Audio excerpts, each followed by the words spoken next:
नमस्कार, आप देख रहे हैं आपका favourite number 1 show big bulletin और मैं हूं आपके साथ मुकेश राजपूत।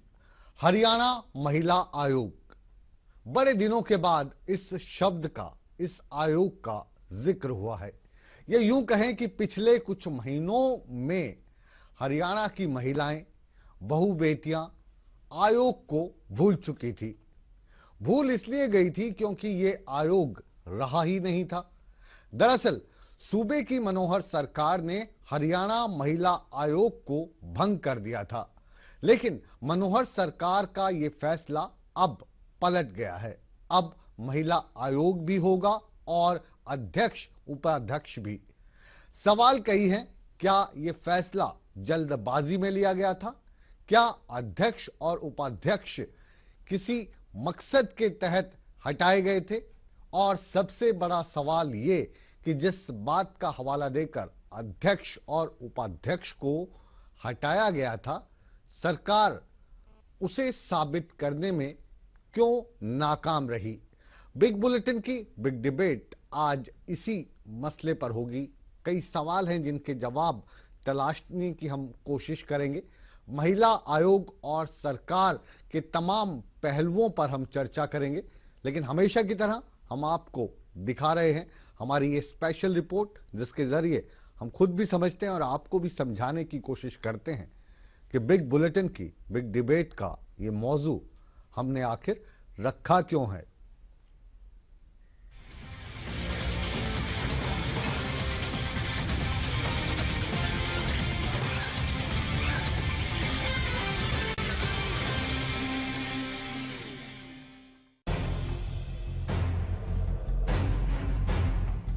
हरियाणा की मनोहर सरकार के लिए उसका ही एक फैसला फजीहत बन गया है। महिला आयोग के मसले पर पंजाब हरियाणा हाईकोर्ट ने मनोहर सरकार को बड़ा झटका दिया है। हाईकोर्ट ने सरकार का वो फैसला पलट दिया है जिसमें महिला आयोग को भंग कर दिया गया था। हाईकोर्ट ने ये जो state commission for women disband कर दी थी, इन्होंने जो प्रेसिडेंट और वाइस प्रेसिडेंट को डिसमिस कर दिया था, उसमें उनकी जो कर्टेलमेंट ऑफ टेन्योर करी गई थी उसको क्वॉश कर दिया है, उसको ख़त्म कर दिया है, उसको गलत बताया गया है। साथ ही ये बोला है कि जो प्रेसिडेंट और वाइस प्रेसिडेंट हैं उनको इमीडिएटली रीइंस्टेट करा जाए। हाईकोर्ट में सरकार की हार हुई, आयोग बरकरार रहेगा। आयोग के अध्यक्ष और उपाध्यक्ष अपने पद पर बरकरार रहेंगी, लिहाजा खुशी तो बनती है और खुशी का अंदाज कुछ इस तरह से रहा। हम ये मानते हैं कि ऐसे पदों पर जो कि कमीशन है, जो कॉन्स्टिट्यूशनल पद हैं, वो महिलाओं के हित के लिए गठित किए गए हैं और उसमें मैं ये मानती हूँ कि किसी तरीके की ये चीजें हमें बीच में नहीं लानी चाहिए कि हटाना है, लगाना है या किसी पार्टी की वजह से ये होना चाहिए। तो उसी को देखते हुए हमने जो है न्यायपालिका पे विश्वास जताते हुए हम कोर्ट में गए और आज जो मैं कहती हूँ कि आज जो जीत हुई है, ये सत्य की जीत हुई है, ये हमारी हरियाणा की महिलाओं की जीत हुई है। काबिल गौर है कि 5 अगस्त को मनोहर सरकार ने महिला आयोग को भंग करते हुए अध्यक्ष और उपाध्यक्ष को उनके पद से हटा दिया था। इस फैसले को गलत करार करते हुए कमलेश पांचाल ने हाईकोर्ट का दरवाजा खटखटाया था, जिसके बाद अब इन्हें बड़ी राहत मिली है। ईटीवी न्यूज के लिए चंडीगढ़ से रमेश खांडा की रिपोर्ट। हाईकोर्ट के फैसले के बाद विपक्ष भी हमलावर हो उठा है। कांग्रेस और इनेलो ने सरकार को नसीहत देनी शुरू कर दी है कि सरकार कोई भी फैसला लेने से पहले जरा सोच लेना चाहिए।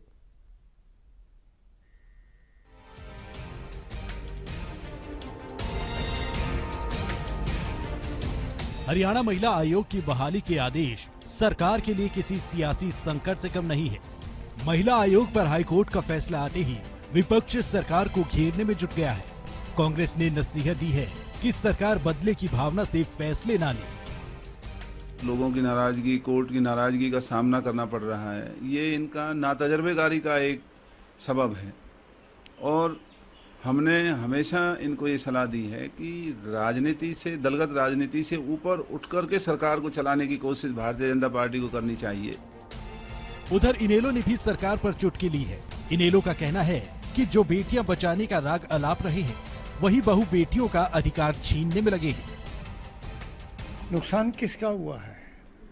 नुकसान महिलाओं का हुआ है, उनके अधिकारों का हुआ है, उनकी समस्याओं के निदान में समस्याएं आई है।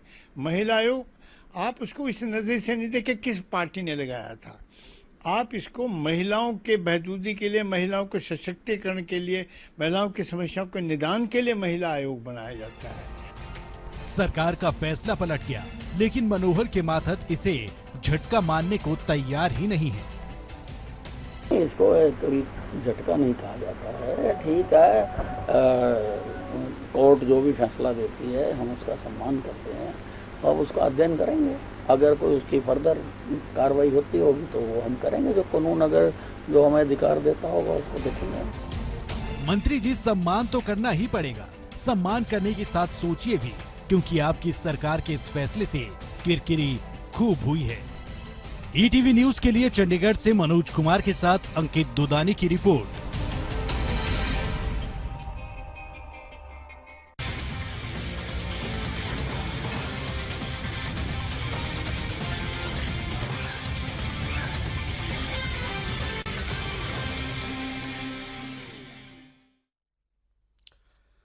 सरकार को सुना, अपने विपक्ष को सुना, और अब आप हमारे साथ में देख रहे हैं एक वरिष्ठ पैनल मौजूद है। हमारे साथ में कांग्रेस की रंजीता मेहता जी हैं, प्रवक्ता हैं।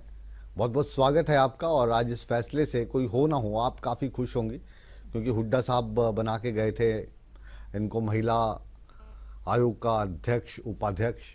हमारे साथ कुसुम शेरवाल जी हैं, आप डॉक्टर कुसुम शेरवाल हैं, प्रवक्ता हैं इनेलो की, आपका भी बहुत बहुत स्वागत है। संतोष दहिया जी हैं, आप राष्ट्रपति पद से पुरस्कार से सम्मानित हो चुकी हैं और महिलाओं की लड़ाई लड़ती हैं, बहुत बहुत स्वागत है आपका। और हमारे साथ आज खुद जुड़ी हैं कमलेश पांचाल जी, जो महिला आयोग की अब हम अध्यक्ष ही मान के चलते हैं, क्योंकि अब कोर्ट में आपकी जीत हो गई है। तो एक तो बधाई आपको और ईटीवी में स्वागत आपका। और इतनी सारी महिलाओं के बीच में जो चमक रहे हैं वो भारतीय जनता पार्टी के, हम पुरुष नहीं कहेंगे, महापुरुष कहेंगे, जवाहर यादव जी प्रवक्ता के तौर पर जुड़े हैं। आज आपको काफ़ी संघर्ष करना पड़ेगा, महिलाओं के साथ आप आए हैं, तो आपका भी बहुत बहुत स्वागत है। सबसे पहले हम रुख करते हैं रंजीता मेहता जी का। रंजीता जी, आज तो जो ये परिचर्चा है महिला केंद्रित है, और जवाहर यादव जी को छोड़ दें और मुझे छोड़ दें तो आज तो महिलाओं का राज है। कैसे देखती हैं आप इस कोर्ट के इस फैसले को?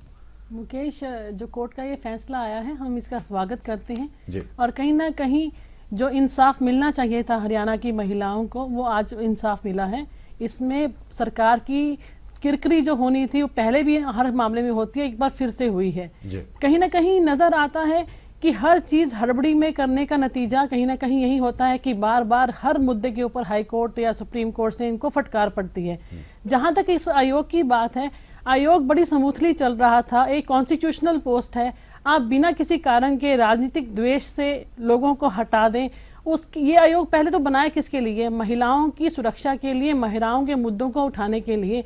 और आप 9 महीने आज हो गए हैं इस आयोग को सस्पेंशन हुए। तो सफरर कौन है आज? एक तरफ आप बेटियों को बचाने की, पढ़ाने की और सब चीजों की बातें करते हैं, दूसरी तरफ महिलाओं का ही हक छीनकर 2 महिलाओं को जो स्मूथली काम कर रही हैं विदाउट एनी नोटिस, आज एक मुजरिम भी होता है उसको भी 1 महीने का नोटिस दिया जाता है, आप विदाउट नोटिस उनको हटा देते हैं, तो कहीं ना कहीं पता चलता है कि इनकी नीति और नीयत ठीक नहीं है। जी, नीति और नीयत ठीक नहीं है। एक बार कमलेश पांचाल जी के पास चलते हैं, क्योंकि सीधा सीधा जो झटका लगा था वो इन्हीं को लगा था और आज का जो फैसला है उसका लाभ भी इन्हीं को होने वाला है। कमलेश जी, आज का दिन तो आपके लिए काफी बड़ा है, और क्या पहली प्रतिक्रिया है? ईटीवी पर लाइव हैं आप, आपको महिलाएं देख रही हैं, पुरुष वर्ग देख रहा, पूरा हरियाणा देख रहा है, तो क्या प्रतिक्रिया है इस फैसले के बाद आपकी? ये है जी, हम पहले तो न्यायपालिका का धन्यवाद करते हैं, उन्हें हमें न्याय दिया है। और जब भी कोई सरकार गलत करती है तो हर आदमी ये चाहता है कि हमें न्याय मिले, और हाई कोर्ट ने हमें न्याय दिया, उसके लिए हम न्यायपालिका का धन्यवाद करते हैं। जी, न्यायपालिका का धन्यवाद आप कर रही हैं। संतोष दहिया जी हैं, महिलाओं की नेत्री के तौर पर हम लेते हैं। आप सर्वजात और सर्वखाप की अध्यक्ष भी हैं और हमने जैसा बताया कि राष्ट्रपति से भी आपको सम्मान मिल चुका है। ये जो फेरबदल हुआ है, इसे आप कैसे देखती हैं महिला के तौर पर? सबसे पहले तो ये एक संवैधानिक संस्था है, इसमें पॉलिटिकल नहीं होना चाहिए, क्योंकि लेकिन इसमें एक चीज और खास आती है। सबसे पहले तो मैं इनको बधाई देना चाहती हूँ जो आज इनको कोर्ट की तरफ से जो रिलीफ मिला है, लेकिन सरकार को ये चाहिए कि जल्दबाजी में जो डिसीजन लेते हैं कई बार इनको उल्टा पड़ता है। जैसे रोहतक के बस कांड की मैं अगर बात करूं तो उन लड़कियों को सरकार ने केवल एक क्लिप के आधार पर रिवार्ड घोषित कर दिया कि हम इनको सम्मानित करेंगे, जबकि कोई इंक्वायरी उस केस में भी नहीं हुई थी। इसी तरह से महिला आयोग में भी ऐसा ही हुआ। ऐसा नहीं होना चाहिए, क्योंकि ये आयोग महिलाओं के लिए बना हुआ है। सबसे पहले उनको नोटिस होना चाहिए था। अगर कहीं ना कहीं उनमें कोई कमी थी तो उनको एक नोटिस देके एक कानूनी कार्रवाई जो होती है वो होनी चाहिए थी, लेकिन सीधा निकाल देना शायद सरकार की तरफ से बहुत गलत फैसला किया गया था। जी, हम अब आ रहे हैं इनेलो की प्रवक्ता डॉक्टर शेरवाल के पास। आपकी पार्टी की और आपकी प्रतिक्रिया क्या है? जी मुकेश जी, सबसे पहले तो जो आज न्यायपालिका का फैसला आया है उसका मैं आभार व्यक्त करती हूँ, क्योंकि महिलाओं के पक्ष में बात कही जा रही है। तो सबसे पहले तो मैं न्यायपालिका का आभार व्यक्त करती हूँ। और आज जो ये फैसला हुआ है इससे एक महिलाओं को भी बहुत ही प्रोत्साहन मिला है कि आज मान सम्मान महिलाओं को दिया जा रहा है। और आज जो ये 5 अगस्त को पिछले साल ये घटना घटी थी, 5 अगस्त को ये आयोग भंग किया गया था, तो उस टाइम से लेके आज 8-9 महीने हो चुके हैं। तो इसमें सबसे ज्यादा जो दिक्कत आई है वो महिलाओं को ही आई है, क्योंकि सबसे पहले हमारी माताएं बहनें इस आयोग में जाया करती थी समस्याओं को लेकर के, लेकिन 9 महीने से ये आयोग भी भंग है। बीजेपी सरकार में ये तो बहुत ही जल्दबाजी के फैसले होते हैं, क्योंकि आज तक 2 साल होने वाले हैं इस सरकार को बने हुए। सिर्फ वही नारे लारे और बातों की ही सरकार है, क्योंकि कुछ भी आज तक तय नहीं किया गया है। कोई भी इनका रोड मैप तैयार नहीं हुआ है, कोई भी वादा किया जाता है उसको पूरा नहीं किया जाता है। और आज इतनी जल्दबाजी में ये फैसले लिए जाते हैं कि हर आदमी कोर्ट कचहरी तक पहुंच जाता है। चाहे आप उत्तराखंड का ही मामला ले लीजिए, तो बहुत बड़ा फैसला जो आज सामने आया है, इसमें भी बीजेपी सरकार को मुंह की खानी पड़ी है। और ये जो आयोग की बात है, इसमें भी सबसे पहले तो एक बात मैं जरूर कहना चाहूंगी, क्योंकि एक समय सीमा तय होती है हर एक कार्यकाल के लिए, चाहे वो कोई भी आयोग है उसके लिए 5 साल या 3 साल जितना भी उसका टाइम पीरियड होता है, उस आयोग के नियम होते हैं कि उससे पहले किसी को भी हटाया नहीं जा सकता है। वैसे तो ये परिपाटी जो है वो कांग्रेस के समय से चलती आ रही है। 2005 में जब सरकार बनी थी तो जितने भी पहले आयोग उसी टाइम पर भंग हो गए थे। जो पुराने मेंबर थे उनको हटाया गया था और 2005 में नए मेंबर नियुक्त किए गए थे। और दूसरी बात ये कि उसके उसी परिपाटी पर ही 10 साल तक ये चलता रहा और जाते जाते 2014 में ये दोबारा से नियुक्ति की गई है। लेकिन उस नियुक्ति के बाद जैसे ही सरकार बदली उसी तरह से उन्होंने अपने आयोग के मेंबर बदल दिए, चाहे वो आयोग के मेंबर हों चाहे और भी किसी संस्था के मेंबर हों। जैसे ही कोई पार्टी चेंज होती है उसी तरह वो अपने ही लोगों को नियुक्त करने की कोशिश करते हैं। जवाहर यादव जी से जब कार्यक्रम शुरू किया था तभी हमने कहा था कि आज जो महिलाओं के वार हैं वो सारे के सारे आपके ऊपर ही होंगे, क्योंकि सरकार के प्रतिनिधि के तौर पर, भाजपा के प्रवक्ता के तौर पर आप हमारे साथ जुड़े हैं। अब 4 महिलाएं आप पर आरोप लगा चुकी हैं कि ये जो कुछ हुआ था ये गलत हुआ था और इस गलती को कोर्ट ने स्वीकारा और सरकार को एक बार फिर से बैकफुट पे लाके खड़ा कर दिया। नहीं, ऐसा नहीं है। एक तो आपने कहा था कि आज महिलाओं के साथ आपका संघर्ष होगा, जब आपने मेरा परिचय कराया था। तो हम संघर्ष नहीं करते हैं, महिलाओं के साथ समन्वय करते हैं। तो इसलिए संघर्ष पुरुष और महिला में हमारे यहाँ तो कम से कम नहीं होता। परंतु मेरे जितने भी मित्र हैं उन्होंने जो पक्ष रखा, अगर वो इसकी कानूनी प्रक्रिया कर लेते तो मैं मानता हूं कि कम से कम कांग्रेस बोले या ना बोले, कम से कम बाकी चाहे एनएलडी के प्रवक्ता है, चाहे हमारे सामाजिक कुसुम जी हैं, चाहे संतोष दहिया जी है, कम से कम ये उस चीज को ठीक से रखते। सुमन जी ने अभी इन्होंने कहा कि आयोग के नियम होते हैं, आयोग के नियम होते हैं, परंतु जब आयोग बना ही नहीं 2012 में 15 अक्टूबर 2012 में एक नोटिफिकेशन जारी हुआ जिसके अनुसार Haryana state commission for women act बना और 26 जनवरी 2013 को वो लागू हुआ। उसके बाद हरियाणा वुमेन कमीशन बनना था, कॉन्स्टिट्यूट होना था, वो आज तक कॉन्स्टिट्यूट नहीं हुआ। अच्छा, आज तक वो कॉन्स्टिट्यूट नहीं हुआ, उसको जो बनाने की प्रक्रिया थी उसका पालन नहीं हुआ। मैं ऑन रिकॉर्ड बोल रहा हूं, ऑन एयर बोल रहा हूं कि आज तक कॉन्स्टिट्यूट जो होना था वो नहीं हुआ, केवल एक नोटिफिकेशन जारी हुआ।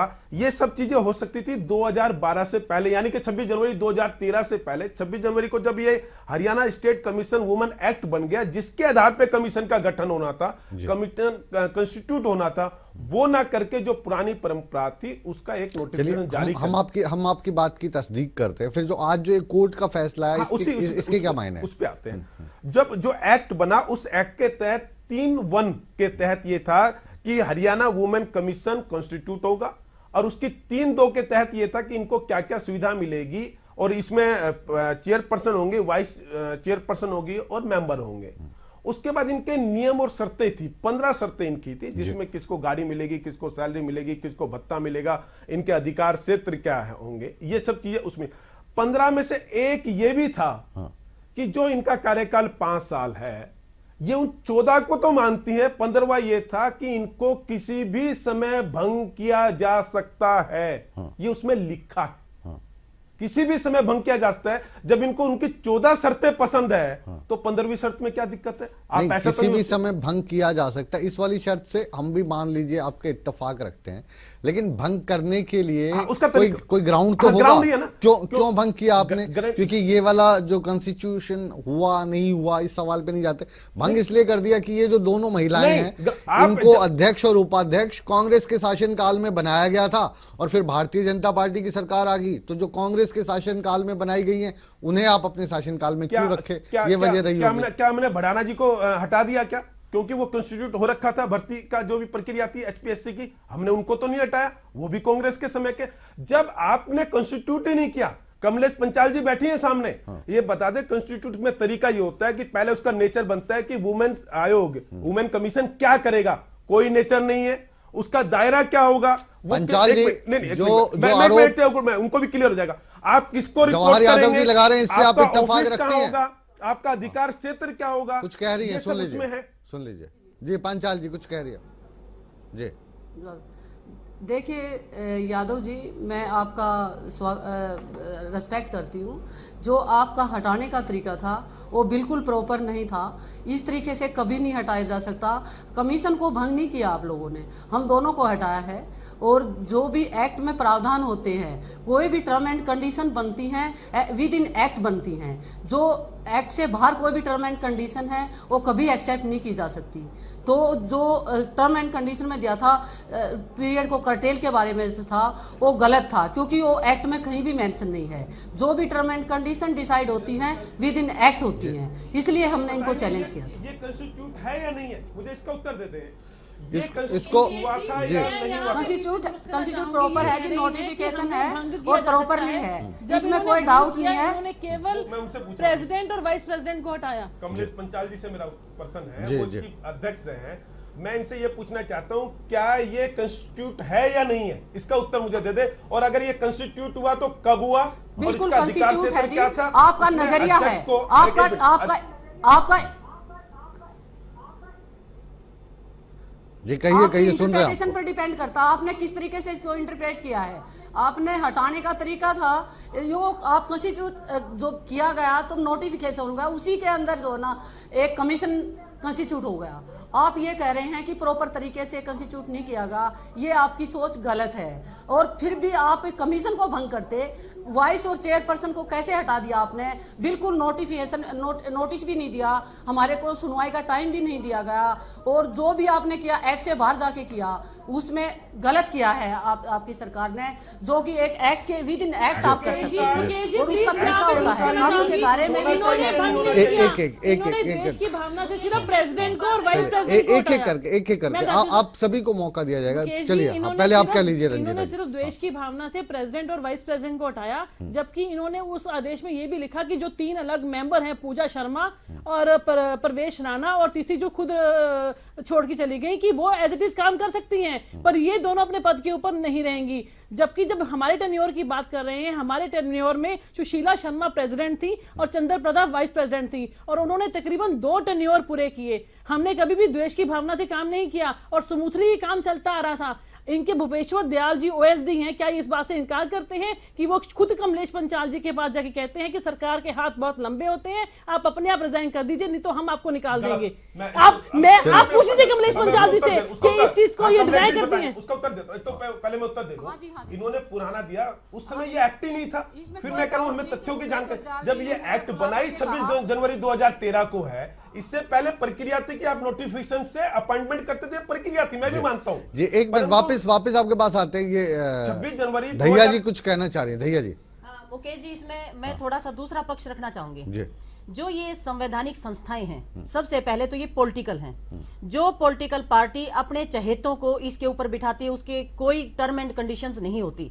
जब महिला आयोग का संविधान नहीं बनाया तो डेफिनेटली इनके ऊपर गाज गिरनी जरूरी थी और वो गिरती, लेकिन कोर्ट ने उनको रिइंस्टेट किया है, एक ये बधाई की पात्र हैं। लेकिन सबसे बड़ी बात है, महिला आयोग है या मानव अधिकार आयोग है, इस तरह के जो आयोग हैं वो अपने जो उनके एम और ऑब्जेक्टिव्स हैं उनसे कहीं ना कहीं भटक चुके हैं। उनमें वो लोग कहीं ना कहीं अपने आप को पॉलिश करके दिखाते हैं, लोगों को अपनी एक राजनीतिक जो छवि है उसको उभारने की कोशिश करते हैं। जो उनके मेन जो ऑब्जेक्टिव्स होते हैं, जो उनके मेन उद्देश्य होते हैं, उनसे वो कहीं ना कहीं ये आयोग भटक चुके हैं, जबकि ऐसा नहीं होना चाहिए। सरकार ने जो डिसीजन लिया था डेफिनेटली गलत लिया था, नहीं लेना चाहिए था जी। लेकिन कोर्ट ने कहीं ना कहीं किसी ना किसी तथ्य पे तो इनको दोबारा से रखा है ना जी। तो ये एक बड़ा वापस आपके पास आऊंगा। एक चीज चलिए कहिए। देखिए, अगर ये कमीशन था, अगर ये कंस्टिट्यूट होता तो उसमें जो अध्यक्ष है उसके अधिकार क्षेत्र क्या वो उसमें डिफाइंड होते हैं। एक मिनट, मैं आपकी सारी बातें मानने से तैयार है। अगर मैं बीच में नहीं बोला था ना, आप डिबेट कर रहे हैं, लड़ थोड़ी रहे। मेरा हम लड़ नहीं रहे। अरे मैडम, हम लड़ नहीं रहे, हरियाणा के लोग देख रहे हैं, आप अपनी बात कर रहे हैं। आप भी देख रहे हैं कि लड़ाई की आवाज और टोन किसकी कैसी है। आप बीच में आ रहे हैं, आप बीच में।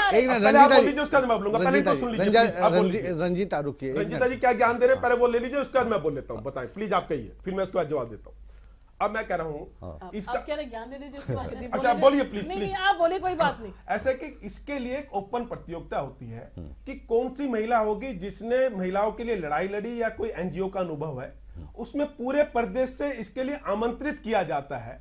उनमें से फिर तय किया है कि इस डिपार्टमेंट को कौन चला सकता है। ऐसी किसी प्रक्रिया का पालन नहीं किया। ऐसी किसी, केवल एक नोट आता है एमएस चोपड़ा जी का सीएम साहब के ब्याह पर, वो बताते हैं ये अध्यक्ष होंगे, ये उपाध्यक्ष होंगे और ये मेंबर होंगे। अच्छा ये बता दीजिए, रखिए जो आपकी रेखा शर्मा जी नेशनल आयोग की मेंबर बनी है, उनके लिए कौन सी प्रक्रिया? एक जो प्रश्न है जवाहर यादव, जवाहर जी आपसे हम सवाल लेंगे। एक सवाल जो मेरे जहन में आ रहा है वो ये है कि मान लीजिए ये जो सारा कुछ आपने किया वो कानून के मुताबिक था, हम ये मान लेते हैं, फिर कोर्ट ने आज इनको राहत क्यों दे दी? ये वाला सवाल हम आपसे लेंगे। अभी दे लूं, ये बाद में लेना। हाँ, हम एक बार कुसुम शेरवाल के पास चल रहे हैं, आपका क्या टेक है? जी, अभी बहुत लंबी चौड़ी बहस हो रही थी आपस में ही। मैं जो आज जो कोर्ट का निर्णय आया है, सबसे पहले तो मैं यही पूछना चाहूंगी कि आप कह रहे हैं कि आयोग नहीं बना था, कोई भी आयोग, कोई एक्ट नहीं बने हुए थे, तो फिर आज जो कोर्ट ने डिसीजन दिया है वो किस बलबूते पर दिया है? कोई ना कोई तो ऐसा प्रावधान होगा, क्योंकि कोर्ट के तहत ही सारा कुछ चल रहा है। आज तो मेरे ख्याल से हर आदमी कोर्ट, जो सरकार से नहीं हमारे को कुछ मिल पा रहा है, चाहे उसमें हमारे हरियाणा में आप देख लीजिए, चाहे जेबीटी टीचर हैं, चाहे बिजली कर्मचारी हैं, चाहे भ्रष्टाचार को ले लीजिए, चाहे किसी भी चीज को ले लीजिए आप, आज हर आदमी कोर्ट के दरवाजे खटखटा रहा है। वो किस लिए खटखटा रहा है? क्योंकि सरकार अगर उन्हें वो चीज औचित्य ढंग से नहीं दे रही है, तभी तो सरकार से उठ करके लोग निराश हुए हैं। आज आप हरियाणा में जाकर के देख लीजिए, वो सारे आज कोर्ट के दरवाजे खटखटा रहे हैं। तो आज ये जो कोर्ट ने निर्णय दिया है वो किसी आयोग के तहत ही दिया होगा। बिल्कुल, यही जो मुद्दा है, इसी मुद्दे पर आज हम बहस कर रहे हैं और इस बहस को हम जारी रखेंगे। और अब एक और महिला को हम इस पैनल में शामिल करने जा रहे हैं, सुमन दहिया, जो उपाध्यक्ष के पद पे थी, उनको भी हम लेकर आ रहे हैं। आप कहीं मत जाइए, छोटा सा ब्रेक ले रहे हैं सुमन दहिया को जोड़ने के लिए, वापिस आते हैं। बने रहिए क्योंकि ये बिग डिबेट है, बड़ी बड़ी महिलाएं हैं, जवाहर यादव जी हैं, मैं हूं और बिग बुलेटिन है। आप बने रहिए हमारे साथ।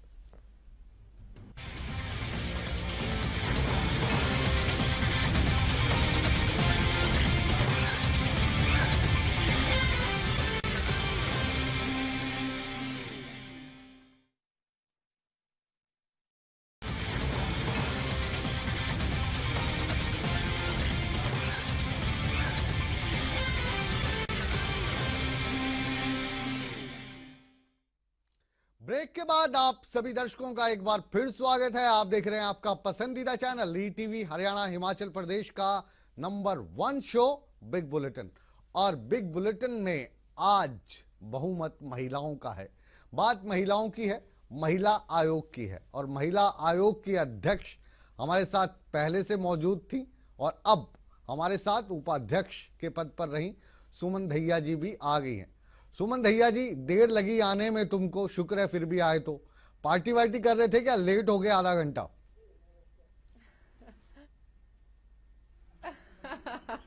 जी मुकेश जी, देखिए आज मैं कहूंगी कि आप सबकी दुआओं और हमारी जो मेहनत थी, आज उससे ये महसूस होता है कि सही मायने में आज काम का फल हमें आज मिला है।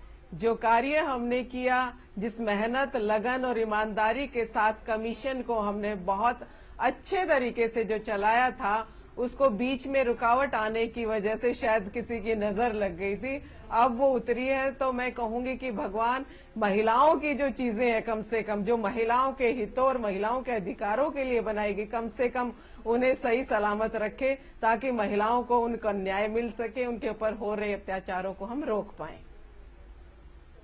ये मसला पूरा का पूरा क्या रहा, थोड़ा सा विस्तार में हमें समझाने की कोशिश कीजिए। पहले आपका आयोग बना, भारतीय जनता पार्टी के प्रवक्ता कह रहे हैं आयोग कभी कंस्टिट्यूट ही नहीं हो पाया, और सरकार आई, आप दोनों को हटा दिया, आपने कोर्ट में चैलेंज कर दिया।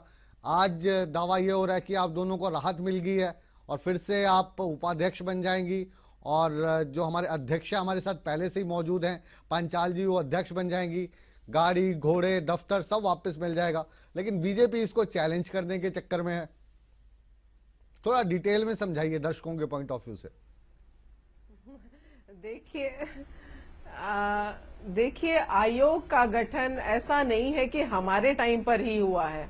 आयोग का गठन बहुत पहले हो गया था और हमसे पहले कई चेयरपर्सन और वाइस चेयरपर्सन पदों पर रह चुकी हैं। तो पहली बात तो यही है कि जो सरकार ने ये कहा कि गठन ठीक नहीं है, अगर गठन की प्रक्रिया सरकार को बदलनी थी तो हमारा समय जब कंप्लीट हो जाता, टेन्योर कंप्लीट हो जाता, तो शायद अगर उसमें बदलाव करना चाहे तो वो कर सकते थे।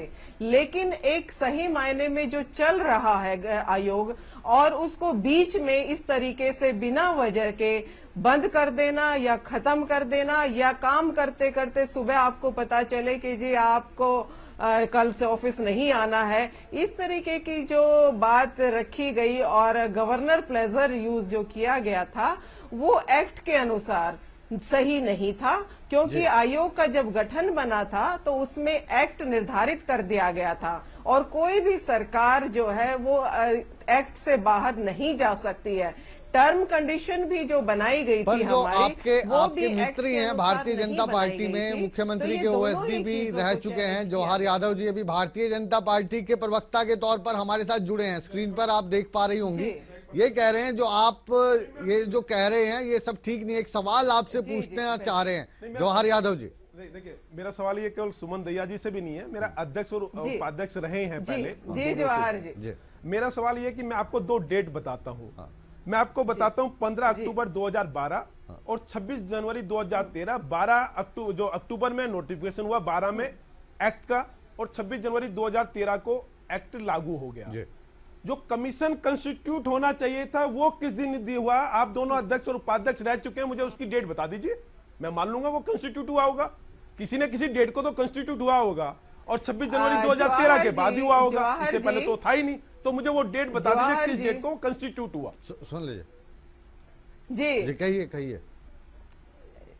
जवाहर जी, सबसे पहले तो मैं आपको एक बात कहना चाहूंगी कि हमारी कोई लड़ाई सरकार के साथ नहीं है। आप इस चीज को इश्यू ना बनाएं, क्योंकि हमने पहले भी सरकार से मिलकर ही सरकार का सहयोग हमेशा मांगा है, और जितने भी इश्यूज हमने उठाए सरकार को साथ लेकर उनके सहयोग से हम चाहते थे कि कमीशन जो है सुचारू रूप से जो काम कर रहा था वो आगे भी करता रहे। कमीशन की रही बात ये नोटिफिकेशंस की, कमीशन में ये एक्ट जब बना था, लेकिन इसका गठन तो बहुत पहले हो चुका है। इससे पहले आपको ये पता, हमसे पहले 4 से 5 जो चेयरपर्सन और वाइस चेयरपर्सन अपने पदों पर पूरा समय व्यतीत करने के बाद चली गई हैं। आज जो किसी को भी, आज आप चेयरमैन हैं जवाहर जी, अब इनको बीच में ही रोक के कह दिया जाए कि जी आपका टेन्योर कर्टेल कर दिया और हम नई सीमाएं निर्धारित करेंगे, नई बनाएंगे। ये एक संवैधानिक पद है, कॉन्स्टिट्यूशनल पद है, इसके साथ छेड़खानी जो है वो बनती नहीं थी। और हमारे कहने का मायने ये नहीं है कि भाई हम पद पर रहते हैं, नहीं रहते हैं। बात ये है कि महिलाओं के आपसे हमारा सवाल ये है कि आज जब कोर्ट में ये जो मसला रखा गया था, तो कोर्ट में क्या जिरह हुई और क्या कहा गया, जिसके आधार पे हम ये बिग बुलेटिन चला रहे हैं, इस बहस को अंजाम दे रहे हैं, उसके बारे में थोड़ा सा हमें बताइए पांचाल जी। जो जवाहर यादव जी कह रहे हैं, हाँ जी, जो जवाहर यादव जी कह रहे हैं कि जो 15 अक्टूबर 2012 को एक्ट बना और 26 जनवरी 2013 जो डेट है, जो टर्म एंड कंडीशन दी हुई हैं कि आप किस तरह से नोटिफिकेशन करेंगे, वो नोटिफिकेशन हुआ है। आज मैं कॉपी नहीं लाई हूँ, अगर ये प्रॉपरली चाहें मैं एक्ट की कॉपी लेकर के नहीं आई हूँ, नहीं आपने ये कहा था कि आप लेकर के आएँ, लेकिन नोटिफिकेशन होगा, उसके साथ ही ये समझा जाता है कि कमीशन कंस्टिट्यूट हो गया। जो तरीका था इनका, जो भी सरकार का तरीका था, हमारी लड़ाई सरकार से नहीं है, हमारी तो महिलाओं के लिए काम करना चाहते हैं हम, और हमने काम किया है। इससे पहले भी आयोग रहा है, आयोग हमने जो काम किया है एक कठोरता के साथ, हम जब भी किसी महिला के साथ कोई इंसिडेंट होती थी हम मौके पर पहुंचते थे, और अगर कोई प्रशासन कोऑपरेट नहीं करता हम उनको बोलते थे कि जल्दी से जल्दी कार्रवाई होनी चाहिए। और महिलाओं के अधिकार की रक्षा करना, महिलाओं के साथ जो अत्याचार हो रहे हैं उनकी रक्षा करना, ये आयोग का काम था, और हम इस बखूबी निभा रहे थे इस चीज़ को। ये जो जवाहर यादव जी कह रहे हैं कि इन्होंने तो बुरा मान जाएंगे, और आज महिलाओं की संख्या ज्यादा है, फिर मुझे आप मुश्किल में डाल देंगे। संतोष दहिया जी के पास जा रहे हैं, महिला के तौर पर और महिलाओं के लिए काम करने वाली महिला के तौर पर हम आपसे जानना चाहते हैं कि ये जो फैसला है इसके मायने क्या निकलेंगे आम महिला के लिए। देखिए, डेफिनेटली जो कोर्ट ने फैसला किया है तो महिलाओं के डेफिनेटली हक में गया है जी। क्योंकि एक लोगों के दिमाग में ये चीज थी कि एक महिला आयोग बना और सरकार ने उनको बाहर कर दिया जी। ये एक लोगों के माइंड में एक चीज गई थी। लेकिन जो सबसे बड़ा सवाल मेरा अब भी है, पहले भी था, जो आयोग बनता है उस आयोग में उन महिलाओं, जो भी महिलाएं आती हैं वो पॉलिटिकल होती हैं, उसमें कोई दो राय नहीं है, क्योंकि जो उनकी चहेते होते हैं लोग वही उन आयोग में आते हैं। चाहे मैं महिला आयोग की बात करूं, चाहे मानव अधिकार आयोग की बात करूं, और इस तरह के बहुत सारे आयोग बने हुए हैं। ये वाली बात आपने पहले भी कही कि जो चहेते होते हैं उनको ये पोजीशन दी जाती है। बिल्कुल बिल्कुल। लेकिन हम ये कह रहे हैं कि आज ये जो फैसला आया है कि जाहिर है कि इन दोनों का ताल्लुक कांग्रेस से जो नजदीकियां हैं वो ज्यादा रही हैं, अगर भारतीय जनता पार्टी के साथ उसका कंपैरिजन करें। बिल्कुल। लेकिन इस फैसले के मायने महिलाओं के हिसाब से क्या निकलते हैं? बिल्कुल, इसको पॉलिटिक ही जोड़ना चाहिए, क्योंकि ये महिला आयोग है और महिलाओं से जुड़ा हुआ है। वहाँ पर जो महिलाएं हैं वो महिलाओं डेफिनेटली काम करेंगी। इसको इस तरह से मुझे लगता है कि पॉलिटिक्स से नहीं जोड़ना चाहिए, उनको काम करते देना चाहिए और उनको मौका देना चाहिए। अगर वो संवैधानिक हैं तो वो पद पे रहें, अगर वो संवैधानिक नहीं है तो उनको पद पे नहीं रहना चाहिए। लेकिन उनको महिलाओं के लिए काम करना चाहिए, महिलाओं की डिमांड के अकॉर्डिंग। कई ऐसे फैसले पहले आए थे, मैंने उन बातों का विरोध भी किया था, आज भी मैं उनके विरोध में खड़ी हूँ। तो वो इस तरह की बात, एक महिला आयोग की चेयरमैन या वाइस चेयरमैन का बहुत बड़ा पद होता है, वो जो डिसाइड करेंगी, जो वो एक शब्द निकालेंगी, उसका पूरी हरियाणा के ऊपर, जो उसकी कुर्सी की जो गरिमा है उसको बरकरार रखना है, कमलेश पांचाल जी को भी और सुमन दहिया जी को जी। अगला सवाल हम लेने जा रहे हैं डॉक्टर शेरवाल से। डॉक्टर शेरवाल जी, अब क्योंकि इतने समय तक महिला आयोग नहीं था, रद्द कर दिया गया था, फिर से एक उम्मीद की किरण जागी है, और हमारी दोनों जो महिला उपाध्यक्ष और अध्यक्ष हैं ये भी काफी खुश हैं। क्या अपेक्षा आप इनसे करती हैं? जी मुकेश जी, एक तो जो अभी संतोष जी बात कर रही थी कि ये एक संवैधानिक पद है और इसकी एक अपनी पद की गरिमा है, तो मेरे ख्याल से तो जो भी इस पद पर कायम रहता है तो उसको कम से कम कोई ऐसे गुणी व्यक्ति होने चाहिए जिनका अपना भी समाज में भी और बहुत ही मान और सम्मान वाले लोगों का ये प्रतिष्ठा वाला ये पद है, क्योंकि जिसकी वजह से आज समाज में हमारी माताएं बहनें जो अपनी परेशानियों को लेकर के पहले ही जूझ रही हैं अपने घर में, परिवार में, समाज में, तो वो ये चाहती हैं कि हमें कोई ऐसा इंसान मिले जिससे हमें लगे कि हमें बहुत ही उससे कुछ सुरक्षा महसूस हो। क्योंकि जो एक हरियाणा में आज की डेट में हमारी माताओं बहनों के ऊपर अन्याय अत्याचार हो रहे हैं, वो परिवार से भी पीड़ित हैं, समाज भी उनको प्रताड़ित करता है, तो इस तरह के जो आयोग बनते हैं तो हमारी माताएं बहनें इसलिए जाती हैं वहां पर कि उनको एक सुरक्षा महसूस हो, सुनी जा सके कि उनके दिल की बात होगी। रंजीता जी, और दूसरी बात यह कि क्योंकि अभी मैं उसमें एक चीज जोड़ना चाहूंगी। मुझे ऑब्जेक्शन एक बड़ी बात से इसलिए हुआ था जब वो रोहतक बस कांड हुआ और वहां पर सुमन दहिया जी जाके उनको ऑनर करने के लिए, उनको सम्मानित करने के लिए वहां पहुंच गई थी। कोई इंक्वायरी उस टाइम नहीं हुई। मैंने ऑब्जेक्शन किया था कि पहले इंक्वायरी तो हो जाए, उसके बाद पक्ष ये महिला और पुरुष का नहीं है। उसमें आपने तो ऑब्जेक्शन किया ही था, उसमें हमने भी भूमिका निभाई थी, ठीक है, और उसको वापस भी लिया था। लेकिन कोई बात नहीं, कई बार ऐसा होता है कि डिसीजन ले लेती है सरकार को भी लगा कि दो लड़कियां जो है लड़कों के साथ लड़ रही है, लेकिन बाद में जब दूसरा वीडियो सामने आया तो फिर वो वापस भी हो गया। गलतियां हो जाती हैं, इस सरकार से भी होती है। कहीं ना कहीं हम यहाँ पे मुद्दे से भटक रहे हैं। कहीं मेरी बहनें ये कह रही हैं कि वो खुद भी सम्मानित हो, वो ऐसी पोस्ट पे हो।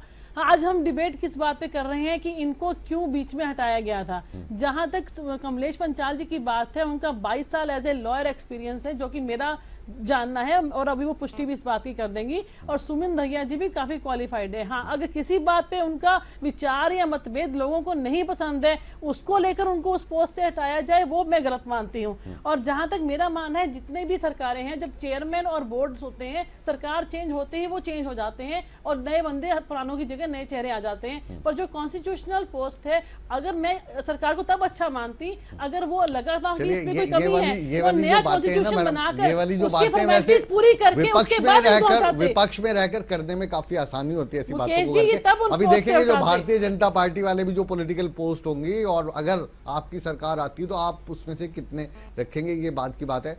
एक बार हम जान लेते हैं जो दो हमारी आज की मेरा रह गया इसमें सब आपके पास बिल्कुल लास्ट में मेरा पहले एक प्रश्न है। हाँ, चलिए पूछिए आप। मेरे यहाँ और भी साथी बैठे, एक तो मैं कमलेश जी पंचाल जी को और सुमन दहिया जी को, व्यक्तिगत तो शायद सुमन दहिया तो हम तो पड़ोसी हैं और बहुत अच्छे मित्र हैं, इनके पति भी मेरे बहुत अच्छे मित्र हैं, ये भी बहुत अच्छे मित्र हैं। कमलेश जी से भी हमारा व्यक्तिगत तो किसी से है ही नहीं। हमारा कहना ये है कि ये कमीशन जब कंस्टिट्यूट ही नहीं हुआ, फिर बता रहा हूं मैं आपको, ये कह रहे हैं हमारे पास नोटिफिकेशन है।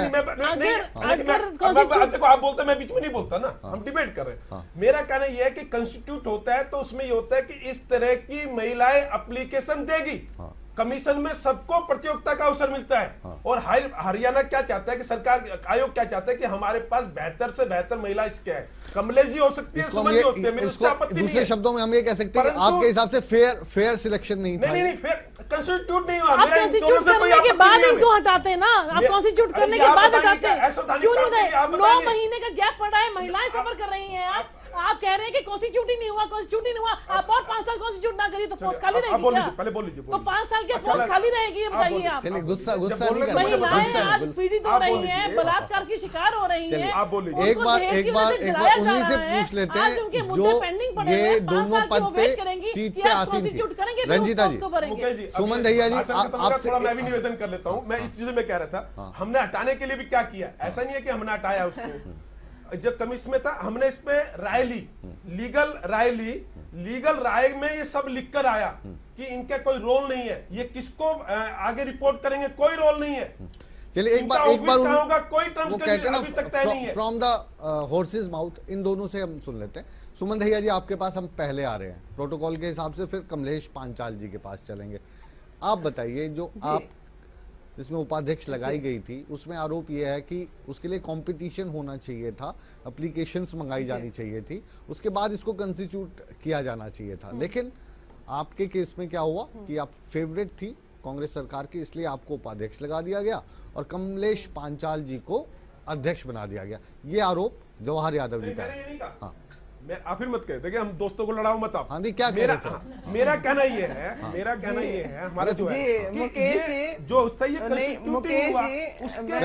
नहीं हुआ, इसमें खुली प्रतियोगिता होती है, घुमा फिरा के प्रत्येक लोगों को अवसर मिलता है। नहीं, जवाहर जी की बात का MS चोपड़ा जी जो आप कह रहे हैं ना, मैंने थोड़ा साफ शब्दों में कह दिया, मायने मैं जवाब जी, सुमन दहिया जी कहिए, जवाहर जी की बात का कहिए जी।